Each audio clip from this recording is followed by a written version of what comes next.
Well, my name is Ed Carawan. I am, like Joe Hughes, an associate professor in classical languages, and he's asked me to stand in for him today to lead you in a discussion of one of my favorite plays, Euripides' Hippolytus. Now, I'm hoping by now you've all read the Hippolytus, and you're keenly aware of some of the issues in this play. I've given you a study guide that I will try to follow in these remarks, but we may wander far astray. Try not to let any extraneous matter wander in from the hall while we're at it. But before we even begin with the formal outline I've proposed, let me just ask you about your general reactions to Euripides' Hippolytus. What did you think of it? Was it a play that had any value for you? Was it something that grabbed you? Don't see a groundswell of response here. No? It's sometimes a hard play to get into. It's one of my favorite plays in part because it's a surprisingly successful effort with a very unlikely scheme. You've probably noticed it's really one of those two-part plays. It falls into two halves. The literary critics call these diptychs. Somebody dies in the middle of the play and the play seems to fall in two. Right? To my mind, it is the best two-part tragedy we've got. And that's a rather notable achievement for Euripides. The original audience thought it was a pretty good play because Euripides won first prize with it back in the year 428. Now, that puts him in some pretty good company because that's probably the year right after Sophocles won first prize with Oedipus Tyrannus.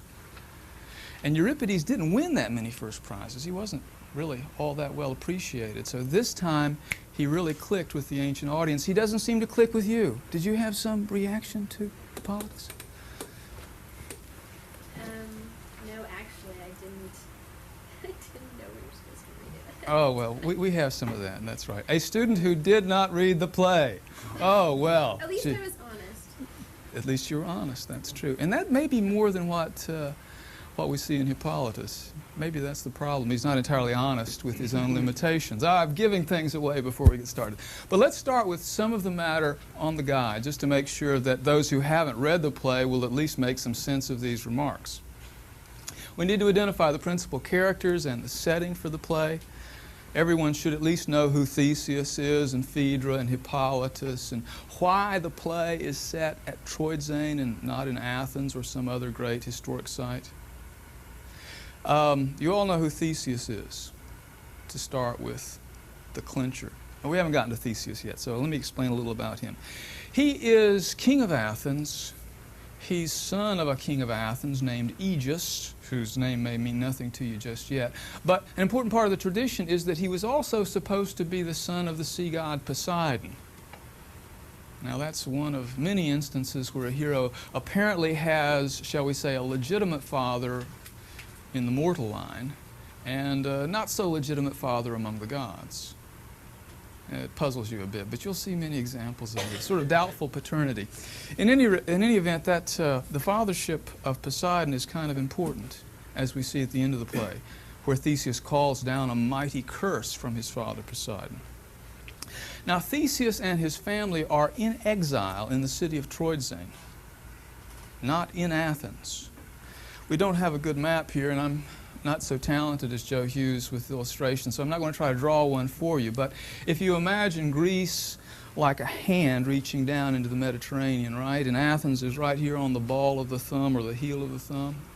Well, Troyzane is kind of right across the bay. You can't quite see Athens on a clear day, but it's sort of there in the imagination. So as this play is performed in the Theater of Dionysus right there at the foot of the Acropolis, the audience looking up at the Acropolis could more or less imagine they're in Troyzane looking across the bay to their home city. Why is Theseus, king of Athens, out of Dodge? Well, he has committed one of those famous acts that come into most tragedies. He has committed an act of homicide. Now, we all know what happens when you do a killing in the ancient world. What happens? What has to happen? You know what has to happen. You got to get the hell out of Dodge and get purified, in a nutshell. The way homicide works in the ancient world is a a stain of physical defilement attaches to the killer, and he must leave the community of his victims and go into exile until he receives ritual purification at the hands of some priest king, or in this case, at the hands of a god.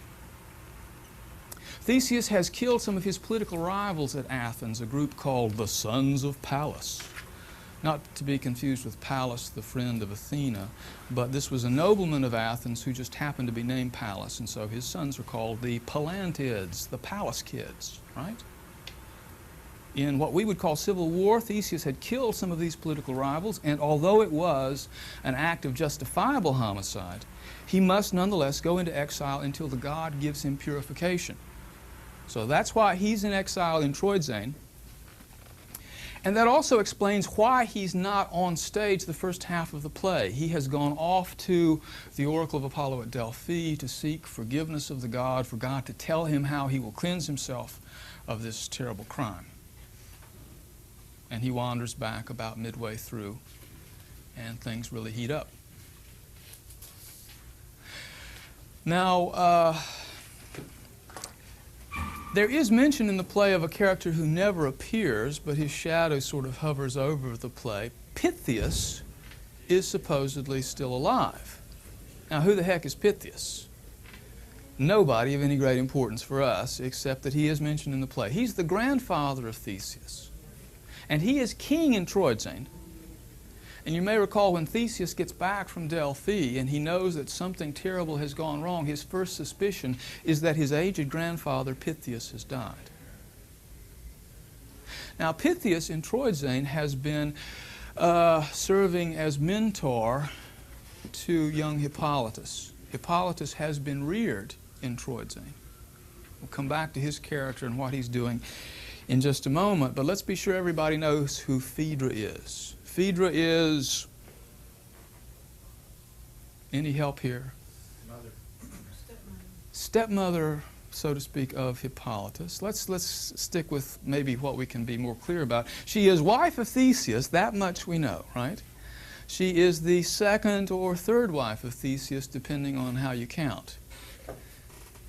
She is the second daughter of King Minos that Theseus carried off to be his bride. You may remember the story of Ariadne. When Theseus slew the Minotaur, he made his escape with the help of Ariadne, the daughter of Minos, and he carried her off, only to abandon her on a desert island. Theseus was a notoriously forgetful guy. Now, we don't know how it quite worked out, but somehow or other he ends up with the second daughter of King Minos, Phaedra, as his wife in later tradition. Now, Phaedra will remember the misfortunes of her family. She comments that there is some sort of curse upon the women of her line. Her mother, Pasiphae, oh, you're going to love this story when you get to it, had fallen in love with a bull, had sex with a bull, and gave birth to the Minotaur, the half-man, half-bull creature of ancient legend. So her luck in love wasn't all that great, and then Ariadne was abandoned by Theseus. So Phaedra has some justification for thinking that love has some vindictive mission against her family. I suppose Phaedra is in many ways the most involving character in this drama. Most readers of the play come away with a profound sense of attachment to Phaedra and utter loathing for just about everybody else. Is that not the reaction you've had? No? Well, we'll see how you think about it once we get a little farther in. Hippolytus himself, some of you clearly have a notion who he is. He is the son of Theseus, but not of Phaedra. It's not quite as kinky as that, right? Phaedra is in love with him. I'm not giving away too much by reminding you of that. But she is his stepmother, not his blood relation. Hippolytus is the son of Theseus and an Amazon princess. That's right. His mother is sometimes called Hippolyta, the feminine form of his name, but the best tradition calls her Antiope. That name is not so important for us quite just yet, but it's important to remember that she is in essence a bride of war, a woman that Theseus took captive in military campaign. And Hippolytus is a bastard offspring of that union. And perhaps that contributes something to the resentment I hope you all felt between father and son in this play, right? Got a sense of that, did you? We'll come back to that in the closing scenes. Yeah. Now, Hippolytus has been brought up, as I mentioned, in Troyzane. He is to be the heir of Pythias, and the expectation is that he will be king of Troyzane after the death of Pythias. Now, there's a bit of paternal foresight involved there, because Theseus obviously wants his other children by Phaedra to be brought up as the legitimate heirs to the kingdom in Athens, and thus the two separate kingdoms would not clash. There would be none of the usual rivalry between the two lines of descent. But all of that doesn't quite work out. Now, before we get too far into the tragedy, let me begin with some basics. I've mentioned in the outline two terms that may not be immediately self-evident.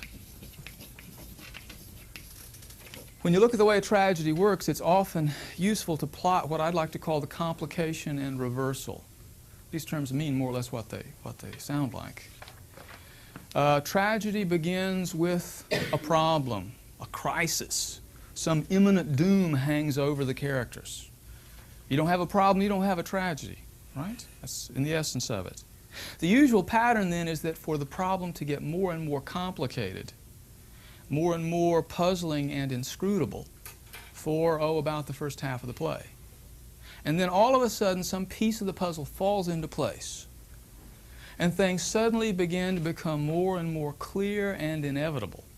They don't get better, they get worse, and they get worse in a hurry. But things begin to, as the critics say, unravel.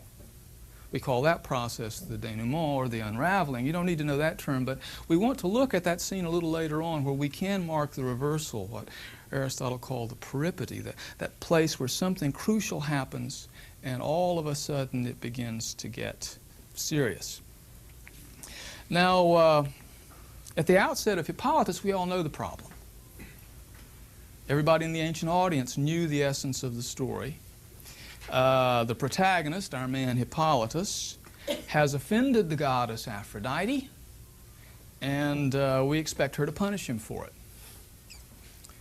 And those in the audience who know the traditional story will know that Hippolytus meets his doom somehow through the love of Phaedra. It's a type of story that's very, very ancient. The woman scorned who casts guilt upon her intended object, like the tale of Joseph and Potiphar's wife in the Old Testament, and countless other examples. In this case, we don't know just how it will all work out. Remember, writers of tragedy were very inventive. And Euripides was perhaps the most successfully inventive of them all. He changed the story. He never told a story in its conventional way. Sometimes unrecognizable is the product of Euripidean invention. Now, sometimes his products were so inventive they bombed terribly, and we know, in fact, that he had done an earlier version of Hippolytus that was even more provocative, and he was roundly booed for it. He lost. Apparently, he showed on stage Phaedra attempting to seduce the young man into her bed, and the ancient audience could not put up with that kind of effrontery. So this time he did another version of the Hippolytus story, and in the play he brings about the doom in a much more respectable way. In fact, I'd say that's the problem, isn't it? Everyone is so damned respectable. No? Hadn't noticed that? Well, let's look back at it. So I ask you to consider, first of all, why is Aphrodite determined to destroy Hippolytus, and what does she have to do to accomplish that? Very basic question. Well, she tells us why in the prologue, and I'm looking especially at lines 12 through 24. Notice that it isn't just that Hippolytus has devoted himself to Artemis. It isn't just rivalry between the two religions. She says clearly enough that she does not begrudge such devotion to other gods. But it is because, she says, he has blasphemed me, counting me vilest of the gods. And we're going to get a good picture of this blasphemy in the very first scene where Hippolytus comes on. He returns from the hunt with his merry men and makes offering to the altar of Artemis.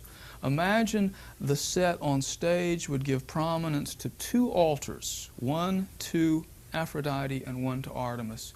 And Hippolytus, upon his entrance, goes directly to the altar of Artemis and offers up sacrifice to the goddess, ignoring Aphrodite, whose altar stands right there beside the other.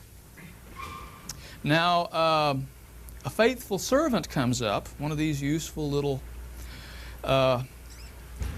facilitators of ancient drama, and he says basically, how come you have no salutation for the goddess? Why do you show no reverence to Artemis? But Hippolytus shouts, "What goddess? Be careful what you say." Evidently, he has forbidden all of his servants even to mention the name of Aphrodite in his presence. So the servant has to say, this goddess here, Kypris, the Cyprian goddess. He has to call her by her descriptive title. He can't even use her name. We see later in the play that Hippolytus is very sensitive about what people say around him. When the nurse finally reveals that Phaedra has the hots for him, he says, "I'm going to go down to the creek and wash out my ears. I can't stand this." Right? Very sensitive about what people say. It's this kind of blasphemy, this kind of utter rejection of the goddess that has offended Aphrodite.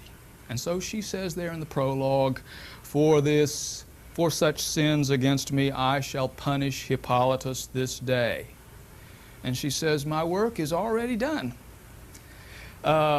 Before Phaedra even came to Troezen, she fell in love with him at first sight, once when he came to Athens to worship Artemis there. This is the goddess's doing, the fell love spell. And this is all she had to do. She foretells that Phaedra's love will be revealed, and Theseus will slay his son with curses from Poseidon. And Phaedra, she acknowledges, will suffer through no fault of her own, but the suffering of the innocent now means nothing in the scale of God's vengeance. Aphrodite says that clearly here, and it's a repeated theme in much of ancient tragedy. But notice, this is all we see of Aphrodite in the course of the play. She never, again, lifts a finger to do anything in the action of the play, and that's very important. So I think it's important to recognize that the outcome is the work of human character. Characters throughout the play call it the work of the gods. I have a list of passages where one character says, "The god made me do it," or "the gods must be at work." But Euripides is the most forthright of the ancient dramatists in calling human emotions as he sees them. In one of his notorious plays, just a few years after this one, The Trojan Women, he says outright, Aphrodite is nothing but a respectable name for human lust. And I think we're entitled to see her in that light in this play already. At the end of the play, we turn back to this level of mythic causes, and Artemis blames Aphrodite and promises her own vengeance. But inside that pious window dressing, in the action of the play, the goddess does nothing. Let's look closely at what happens. Phaedra, I've said, is the character who probably most involves our sympathy, because especially at your time of life, I doubt there is anyone who has not suffered the agony of a love that just won't work. No? I see some looks of uncomprehending befuddlement. Well, anyway, live on. You will experience this. But I'm asking you, is it really Aphrodite that causes the doom of Phaedra? Joe asked me to speak on this topic because I have such peculiar ideas about it, and I'm going to reveal some of them to you. I don't think it's about Aphrodite at all. What, I would ask you, is Phaedra's driving motive? I give that on the guide, and we need really to look at that. What is the single overpowering motive that defines her character, that tells her who she is? What is it that really leads her to suicide in the end? If we had to identify that one characteristic that really tells us about her, I don't think passion of love would be that defining feature. I think she tells us who she is in that disturbing speech I like to call the predicament of woman, tells us about a woman's predicament in Greek society, begins about line 380. That's page 254 in your Green and Lattimore text. Now I'm going to paraphrase. I'm going to try to put it in more comfortable English, but if you have the text there, you might want to follow along. And remember, as we look at her description of a woman's predicament, the usual marriage pattern in Greek society. Little boys and little girls grew up with very little contact during their adolescent years.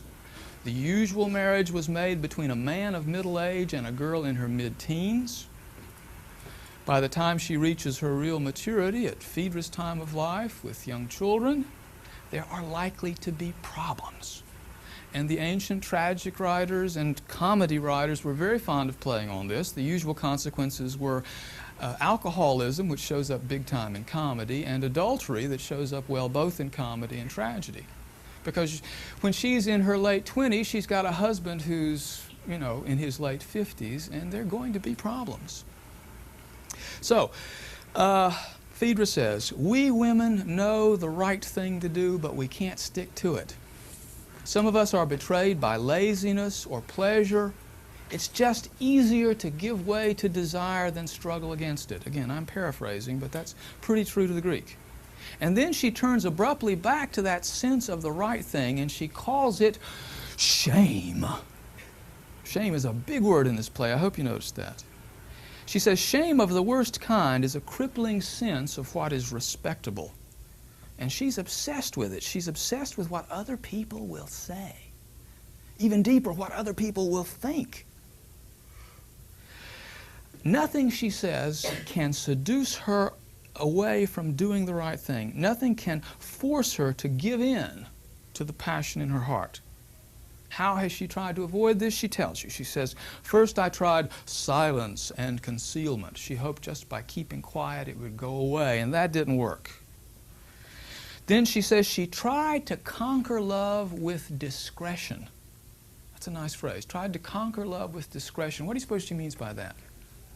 We live in an age of so little discretion, it may be hard to understand what she's getting at.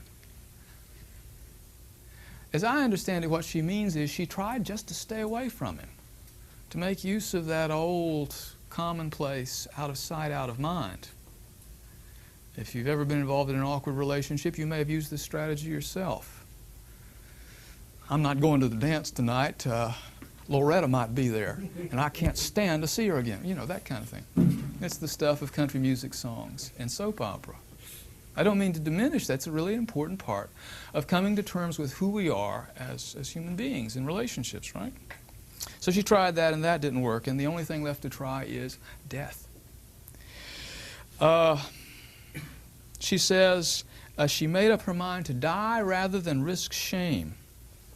And then about line 403, she says, it would always be my choice to have my virtues known and honored. So when I do wrong, I could not bear to see a circle of condemning witnesses. I know the scandal it would bring, she says. She knows how people despise the wife who betrays her husband. And in the end of that speech, about 420, she says, I cannot bear that I should be discovered a traitor to my husband and my children. God grant them rich and glorious life at Athens, and from their mother may they have an honorable name. And I'll quote verbatim here, it makes the stoutest-hearted man a slave if in his soul he knows his parents' shame. Now, at the end of this speech, she touches on a very practical motive. In part, she does what she does, struggling to conceal her love and then keeping her good name. She does it for her children. Let's understand that. If it were known or suspected that she had once been unfaithful to her husband, then Theseus would have reason to doubt the legitimacy of Phaedra's children.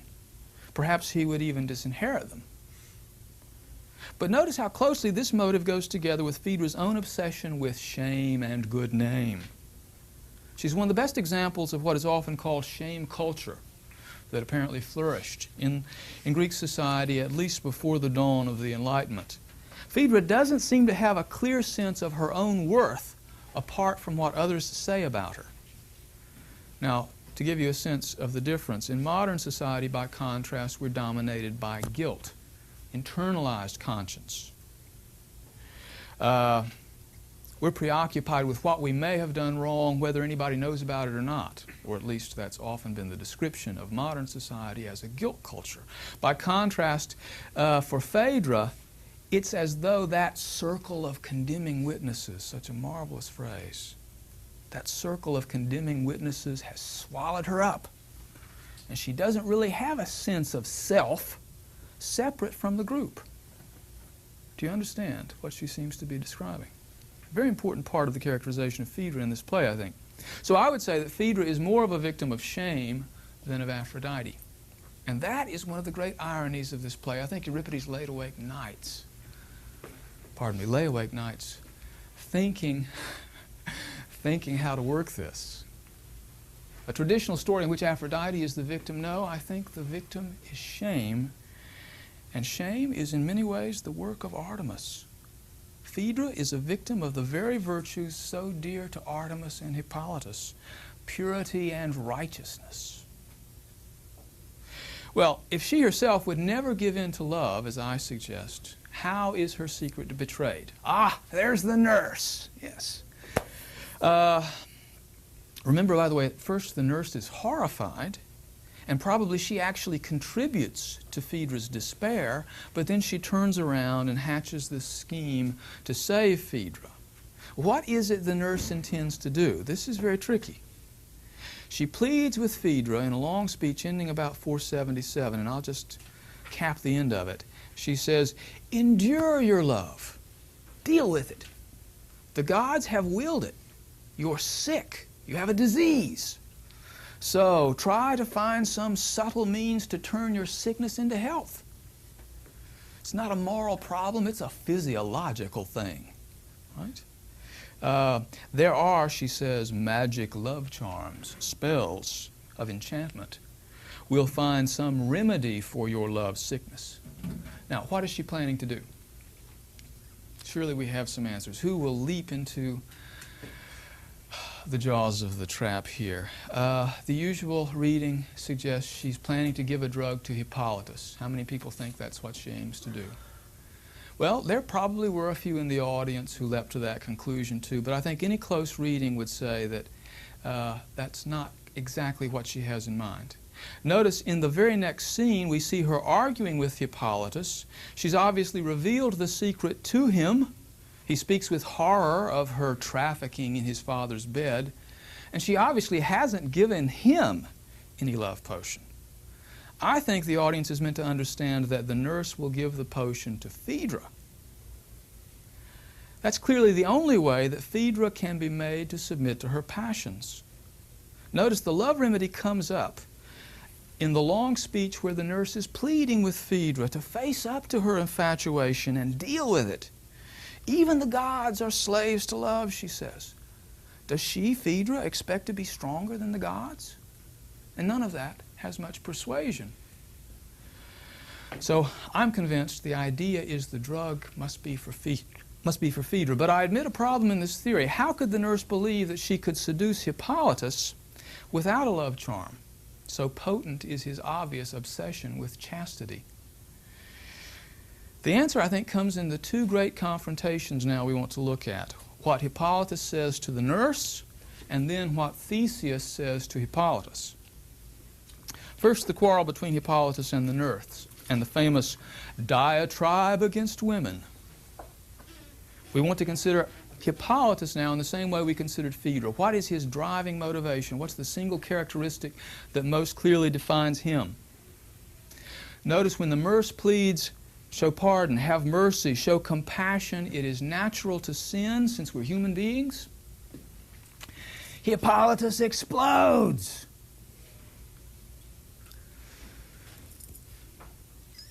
Women, he says, this coin that men find counterfeit. Women are like plug nickels. They are worthless. They just look shiny and good.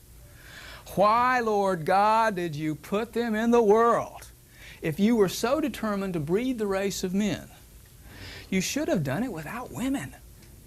You should have made it possible for men to turn the statues they dedicate to the gods into sons as righteous as themselves. without the taint of women. Now that's a very interesting idea. I expect Joe Hughes will want to talk more with you about. But for the moment, let's continue this marvelous harangue. He says, "How great a curse is woman! The father has to pay a dowry to be rid of her, and the husband he pays to take her quickly learns that she will cost him more than he's worth." Note especially at the end of his speech, as Phaedra is listening at the door, he says, "Curses on you," he says to the nurse and all women like her. "I'll hate you women, hate and hate and hate you and never have enough of hating." And then, as though he's suddenly aware that he may be a little off, a little upset, he says, "Oh, some say I talk of this obsession too much." Yes, but too much also is woman's wickedness. Let someone teach them to be chaste, and then I'll stop trashing them all the time. Now that's a rough paraphrase, but I think I've captured the sense of that speech. And I don't think anyone can read this speech and think that Hippolytus is a figure of heroic virtue. It's true, in the end, Artemis will make him a saint, but the gods play by their own rules. In human values, I think we can say that Hippolytus is the epitome of the woman-hater, the misogynist. In his defense, I have to acknowledge, he is probably a character well known to everyone in the ancient audience. He is a creature of the male-centered society that was Athens. In many ways, he's a victim of that androcentric society, just as Phaedra is. He has never learned how to connect with other people, especially with women. Well, we come to the climactic scene, the reversal, where all is suddenly decided and there's no going back. Phaedra curses the nurse for her help. She's now convinced that Hippolytus will tell his father, and she decides to cast guilt upon him and take her own life to prove her accusation. Let's list her motives. Everyone should know why she does it. Obviously, she does it in large part for shame, for fear that her name will be dishonored. She does it out of regard for her children, and she mentions this in her last speech. But let's not forget one further motive that somewhat tarnishes her character, I think. Understandable, but perhaps not altogether forgivable. Her motives certainly include revenge, vindictiveness of a woman scorned. She says around line 728, "I shall delight the goddess who destroys me." There's more of that God talk. The gods make us do it. "But in my death I shall at least bring sorrow on somebody else, so his high heart may know no happiness at my life's shipwreck." That's poetic talk for I'm going to get even with Hippolytus. "He will have his share in this my mortal sickness and learn of chastity and moderation." He will learn there are some limits even to righteousness.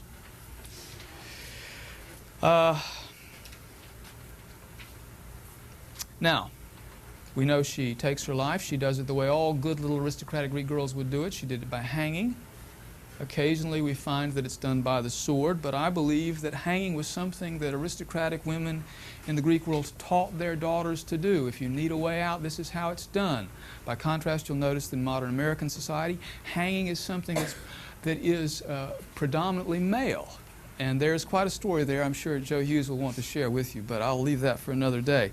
In any event, Theseus now returns. He finds the body and the incriminating letter, and he is immediately convinced that Hippolytus is guilty. Why? Well, of course, first reason, he has unimpeachable evidence.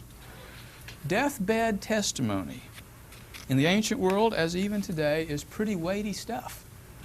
There's a natural presumption that a person about to die has no reason to lie. So Theseus says around line 960, "What oath can you swear, Hippolytus? What argument can outweigh her last words?" He points to the body and he said, "Here is the dead, the surest of witnesses." Now this is one of the moral fallacies I think Euripides is out to demolish. Human motives are much too subtle for such simplistic rules. In many of the crimes that come to light, we will never know, without God's help, who done it or why. Recent events may have brought this home to many of us.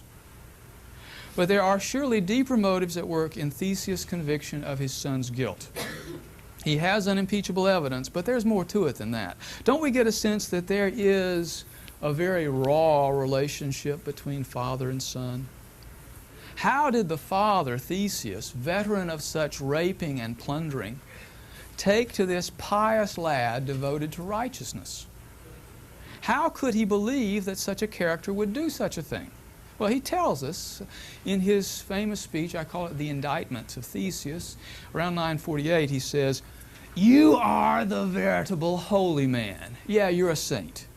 You walked with gods in chastity, immaculate." He says, "I don't believe your boasts of communing with gods. The gods are not such fools. You boast that you eat no meat. By God, he's a vegetarian. Orpheus is your spiritual master. You read great thick books whose substance is thin as smoke. I have found you out," he says. "All of this is just a sham. Such men as Hippolytus hunt their prey with holy-sounding words, but their designs are dark and ugly on the inside." So ironically, Theseus is all the more suspicious of Hippolytus because he puts on such a show of righteousness. However sincere it may be, Theseus doesn't believe him. He knows, after all, of holy men with closet sins. Don't we all? Right? In the age of Jim Baker and Jimmy Swaggart.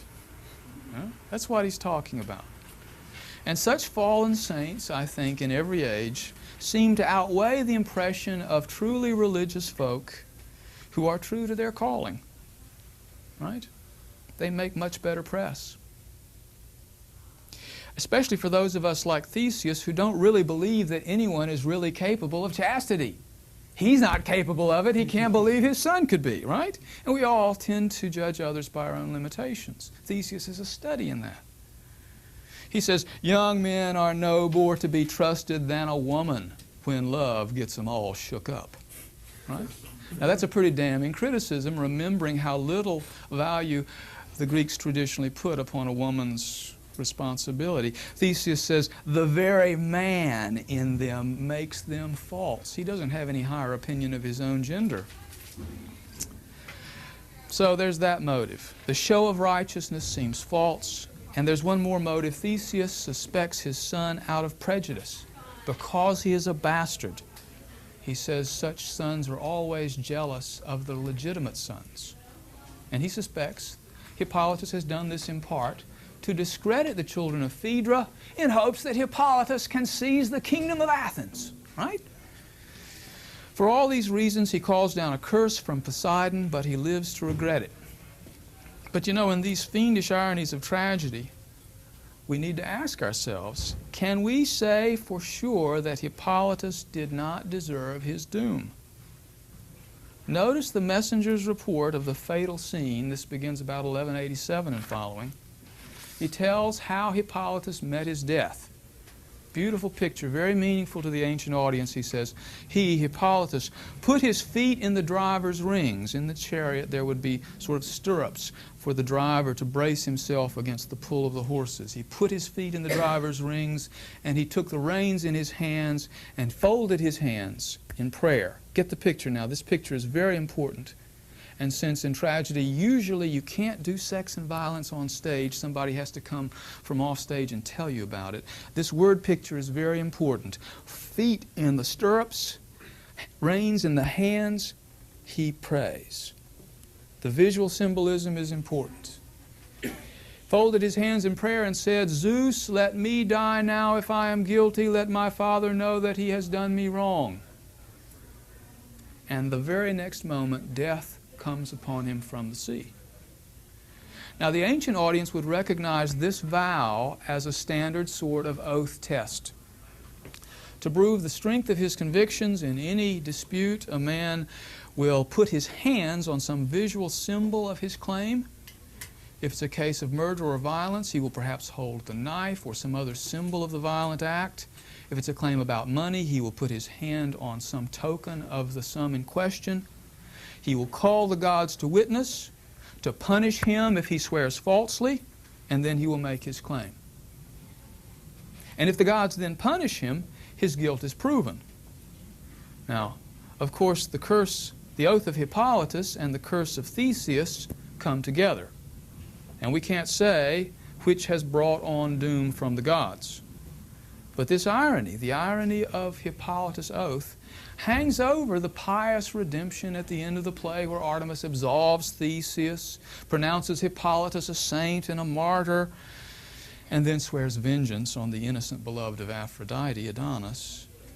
In all the action of the play, the only thing that a god actually does, he does in answer to the will of a mortal man, either Theseus' curse or Hippolytus' oath. And I think this is part of the conventional wisdom that the ancient audience would want to draw from the play. The gods are there, but they're not out there. They're part of us. They're part of those human motives that drive us to our doom. As Plato would say, the god is not to blame. Human righteousness consists in understanding human needs and limitations. Know thyself. That's it. We're done.